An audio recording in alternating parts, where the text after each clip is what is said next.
Şer û pevçûnên di navbera PKK û Dewleta Tirk de 6 partî û fraksiyonên li Bakurê Kurdistanê xistin nava tevgerê.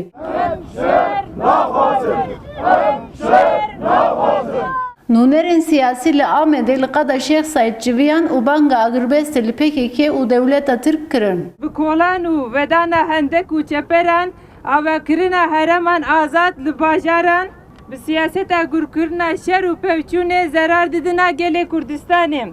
Em bang li devletê dikin. Divê ku hûn dev jî siyaseta korane berdin. Dem hatiye derbas bûye. Divê hûn êdî meseleya Kurd û Kurdistanê de li xwe bikur werin. Partiyên Bakur piştî daxuyaniyê çalakiya rûniştinê li darxistin. Kesên tev li çalakiyê bûn, daxwaza aştî û çareserkirina pirsgirêka Kurd kirin. Em dixwazin ev şerê qirêj raweste û em Kurdistanê dixwazin. Ji bo şerê êdî biqede, şerê ne yek salê, şerê hezar salê ma, em jî bindestî ne yani. Em şer naxwazin, em hevatinê dixwazin, em dixwazin vê şerê qirêj nav me derkeve, em dixwazin meclîsa din em hev dibikin.